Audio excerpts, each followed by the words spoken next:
Bismillahirrahmanirrahim. I am Dr. Isma and we shall be continuing with part 4 of tubular reabsorption and secretion. Since it is very important to maintain a precise balance between tubular reabsorption and glomerular filtration, the multiple mechanisms in order to regulate the tubular reabsorption are glomerular-tubular balance, hormonal factors and nervous factors. What is glomerular-tubular balance? It is the intrinsic ability of the tubules to increase the reabsorption when the tubular load increases. It occurs mainly in the proximal tubule and to some extent in the loop of Henle. For example, if the GFR increases from 125 milliliter per minute to 150 milliliter per minute, the absolute rate of proximal tubular reabsorption also increases from 81 milliliter per minute to 97.5 milliliter per minute, both being 65% of GFR. Thus, the glomerular-tubular balance refers to the fact that the total rate of reabsorption increases as the filtered load increases, even though the percentage of GFR reabsorbed in the proximal tubules remains relatively constant, which is at about 65%. Its importance is to prevent overload of the distal tubular segments when the GFR increases, and it also acts as a second line of defense to buffer the effects of sudden changes in GFR or urine output. So, working together, the autoregulatory and the glomerular-tubular balance mechanisms prevent large changes in fluid flow in the distal tubules when the arterial pressure changes or when there are other disturbances that would otherwise upset the sodium and volume homeostasis. Peritubular capillary and renal interstitial fluid physical forces. As the glomerular filtrate passes through the renal tubules, more than 99% of water and most of the solutes are normally reabsorbed. Fluid and electrolytes are reabsorbed from the tubules into the renal interstitium and from there into the peritubular capillaries. The normal rate of peritubular capillary reabsorption is 124 milliliter per minute, and reabsorption across the peritubular capillaries can be calculated by the formula, which is reabsorption is equal to Kf, which is the filtration coefficient for the peritubular capillaries, and this is usually large because they have high hydraulic conductivity and large surface area, and this comes out to be 12.4 milliliters per minute per millimeters of mercury multiplied by the net reabsorptive force. In order to calculate the net reabsorptive force, we have to know the pressures which favor the tubular reabsorption and the pressures which oppose the tubular reabsorption. The pressures which favor the tubular reabsorption are the colloid osmotic pressure, which is 32 millimeters of mercury, and interstitial pressure, which is 6 millimeters of mercury, and a total of 38 millimeter of mercury pressure favors tubular reabsorption. The pressures that oppose reabsorption are interstitial fluid colloid osmotic pressure, which is 15 millimeters of mercury, and peritubular capillary hydrostatic pressure, which is 13 millimeters of mercury, which comes to be a total of 28 millimeters of mercury, and the net reabsorption pressure will then be equal to 38 minus 28, which is 10 millimeters of mercury pressure.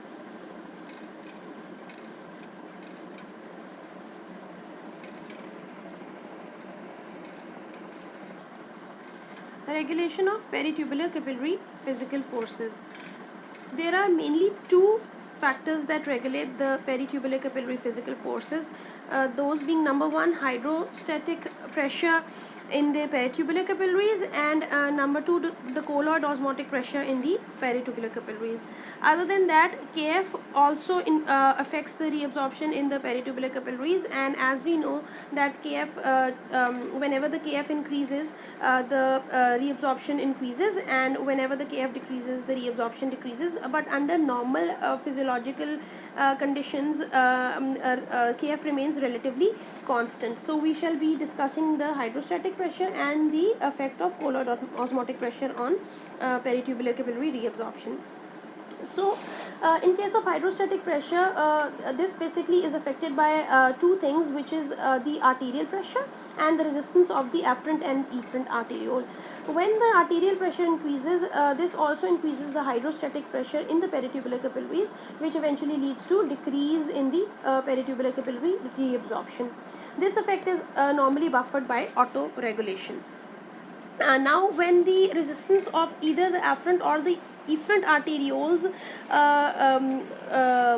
increases, then this leads to a decrease in the hydrostatic pressure of the peritubular capillaries, which increases the reabsorption rate. Let's go on to the colloid osmotic pressure in the peritubular capillaries.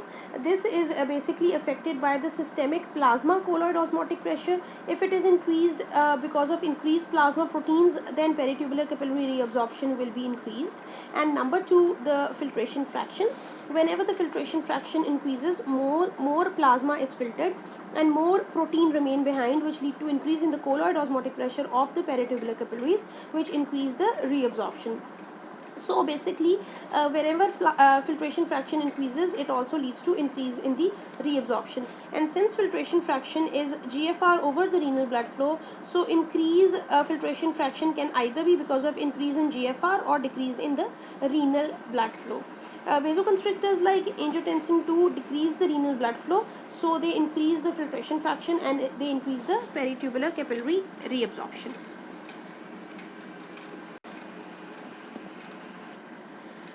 This is a table which is showing the effect of the factors that we have already discussed previously, and I shall be talking over here as well.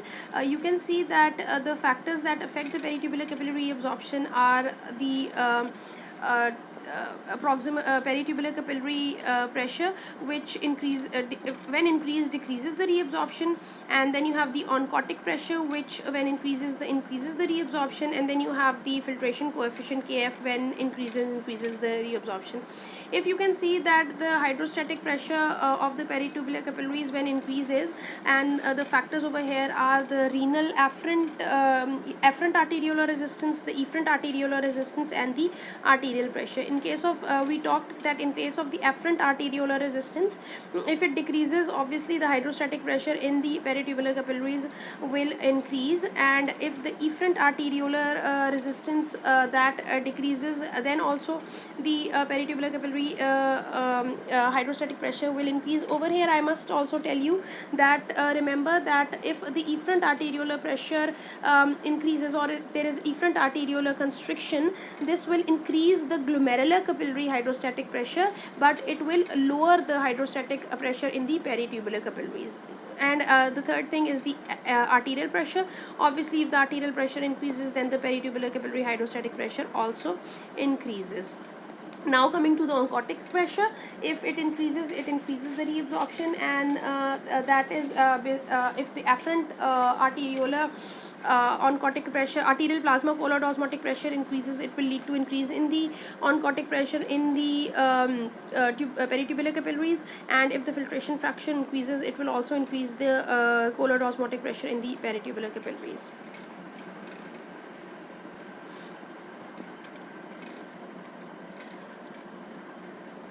Let us look at these figures. First we shall talk about the figure on the right.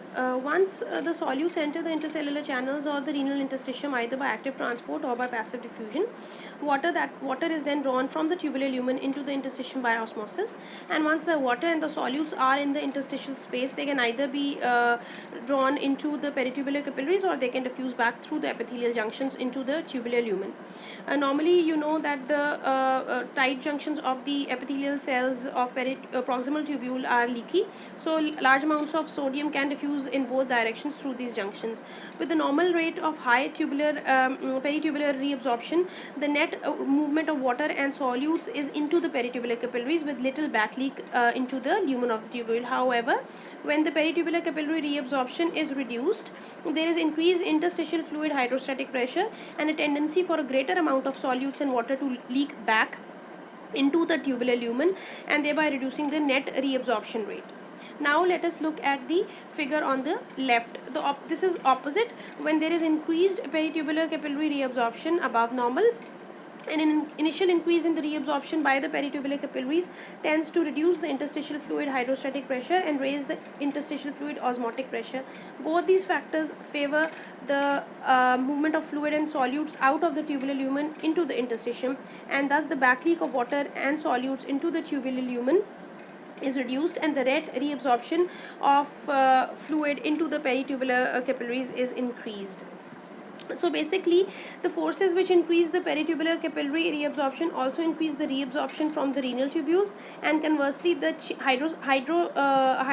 hemodynamic changes which inhibit the peritubular capillary reabsorption also inhibit the tubular reabsorption of water and solutes.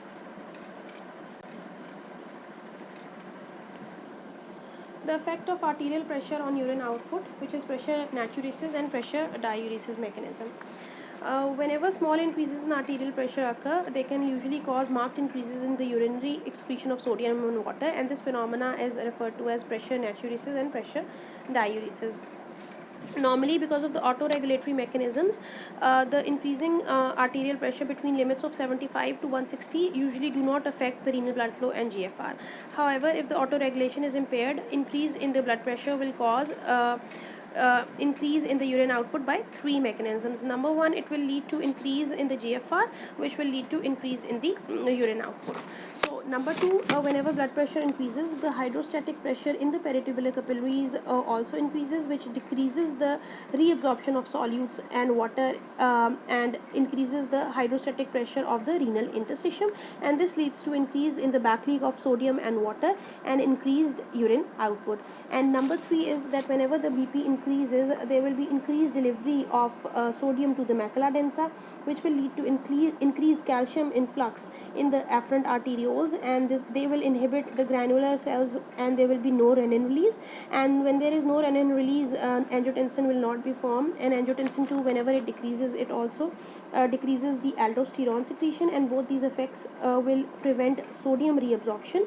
And whenever there is decreased sodium reabsorption, increased sodium and water will be lost in the urine, and this will lead to increased urine output. So whenever the blood pressure increases beyond the autoregulatory mechanisms, then it leads to pressure natriuresis and pressure diuresis. This is a table showing the effect of various hormones on the tubular reabsorption. You can see the hormones are aldosterone, angiotensin 2, antidiuretic hormone or ADH, atrial natriuretic peptide ANP, or parathyroid hormone. Aldosterone increases sodium reabsorption and potassium secretion. Aldosterone is mainly secreted by the zona glomerulosa cells of the adrenal cortex, and it is important for the reabsorption of sodium and potassium secretion by the renal tubules. A major renal tubular site for the aldosterone action is the principal cells of the cortical collecting tubule, and the mechanism by which it increases the sodium reabsorption and at the same time increases the potassium secretion is to stimulate the sodium potassium ATPase pump on the basolateral membrane of the cortical collecting tubule membrane. Aldosterone also increases sodium permeability of the luminal side of the membrane. And the important stimuli for aldosterone are increased extracellular potassium concentration, increased angiotensin 2 levels, which typically occur when they are sodium and water or volume depletion or low blood pressure. And the increased secretion of aldosterone associated with these conditions then causes the renal sodium and water retention, helping to increase the extracellular fluid volume and restore the blood pressure towards normal. Now there are two conditions, Addison disease and Conn syndrome. Addison disease is a disease in which there is a decreased aldosterone or absence of aldosterone, and it occurs because of adrenal destruction or malfunction, and this leads to obviously marked loss of sodium from the body and accumulation of potassium. On the other hand, Conn syndrome is a problem when there is excess aldosterone secretion, as occurs in adrenal tumors, and this is associated with sodium retention and decreased plasma potassium concentration because of excessive potassium secretion by the kidneys. Normally, day-to-day regulation of sodium balance can be maintained with minimal levels of aldosterone, but aldosterone, whenever there is inappropriate aldosterone secretion, this mainly affects the potassium excretion and potassium concentrations of the body fluids. So aldosterone is more important regulator of potassium concentration as compared to sodium concentration in the body. Angiotensin 2 increases sodium and water reabsorption.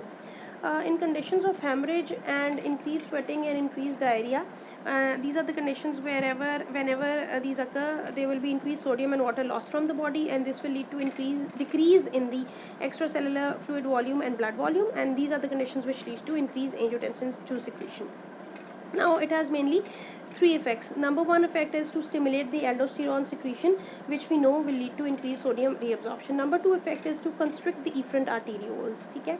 Now, whenever the efferent arterioles are constricted, it leads to two effects. One is on the glomerular capillaries, which leads to decrease in the renal blood flow, which increases the filtration fraction. And as you know, whenever the filtration fraction is increased, it will leave behind more proteins, leading to increased colloid osmotic pressure in the peritubular capillaries and increasing the reabsorption. And the next effect is on the peritubular capillaries itself, where it leads to decrease in the hydrostatic pressure and increase the reabsorption. The third effect is to directly stimulate the sodium reabsorption in the proximal tubules, the loop of Henle, distal tubules, and the collecting tubules. The direct effect is by means of stimulation of the sodium potassium ATPase pump, which is present on the basolateral membrane. The second effect is to stimulate the sodium hydrogen exchange, which is occurring in the luminal membrane, especially in the proximal tubule. And the third effect is to stimulate the sodium bicarbonate co-transport in the basolateral membrane. Thus, angiotensin II stimulates sodium transport across both the luminal and the basolateral surfaces of the epithelial cell membranes in most of the renal tubular segments, and the multiple actions of angiotensin will then lead to increased sodium and water retention when angiotensin levels are increased, and they play a critical role in allowing the body to adapt to wide variation in sodium intake without large change in extracellular fluid volume. Now, at the same time that the angiotensin II increases the renal tubular sodium reabsorption, its vasoconstrictive effect on the efferent arteriole also helps in maintenance of a normal excretion of metabolic waste products like urea and creatinine, which mainly depend on adequate GFR for their excretion. So, increased formation of angiotensin II permits the kidneys to retain sodium and water without causing retention of metabolic waste products like urea and creatinine. ADH increases water reabsorption, and the most important renal action of ADH to increase the water permeability of the renal distal tubules, the collecting tubules, and the collecting ducts to water, and this effect helps the body to conserve water in circumstances like dehydration. In the absence of ADH, the permeability of the distal tubules and the collecting ducts to water is low, causing the kidneys to excrete large amounts of dilute urine. So the actions of ADH play an important role in controlling the degree of dilution and concentration of the urine. ADH binds to specific V2 receptors which are present in the late distal tubules and collecting ducts, and it increases the formation of cyclic AMP, which activates protein kinase. These protein kinase then cause phosphorylation and stimulate the movement of intracellular proteins, which are called the aquaporin 2. These aquaporin 2 then move to the luminal side of the cell membrane, and they cluster together and they fuse with the cell membrane by exocytosis to form the water channels, which permit then rapid diffusion of water through these channels. There are other aquaporins, which are aquaporin 3 and 4 in the basolateral side of the cell membrane, which provide a path for the water to exit the cells, although these are already present and they are not regulated by ADH. Chronic increases in ADH also increase the formation of aquaporin 2 by stimulating the aquaporin 2 gene transcription. When the concentration of ADH decreases, the molecules of aquaporin 2 are shuttled back to the cell cytoplasm, and they remove the water channels from the luminal membrane and reduce the water permeability. Atrial natriuretic peptide ANP decreases sodium and water reabsorption.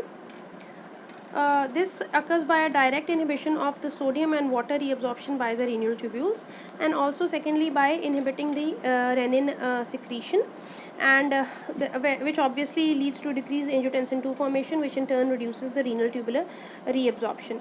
This decreased sodium and water reabsorption increases the urinary excretion, which helps to turn the blood volume back towards normal. ANP levels are usually elevated in congestive heart failure when the cardiac atria are stretched because of impaired pumping of the ventricle. The increased ANP helps to attenuate the sodium and water retention in the heart failure. Parathyroid hormone is the main calcium regulating hormone in the body. Its main action in the kidney is to increase tubular reabsorption of calcium, especially in the distal tubules and in the loop of Henle. It also decreases the phosphate reabsorption in the proximal tubule and increases the magnesium reabsorption in the thick ascending limb of loop of Henle. Sympathetic nervous system activation increases the sodium reabsorption by three mechanisms. Number one, by constriction of the renal arterioles via alpha 1 receptors, which will decrease the renal blood flow and decrease the GFR. and number 2 because it increases the reabsorption of sodium and water in the proximal tubules and the thick ascending limb of loop of Henle and distal tubules, and number 3 by increasing the angiotensin II secretion, and all these effect will obviously increase the sodium and water reabsorption and decrease the renal excretion of sodium.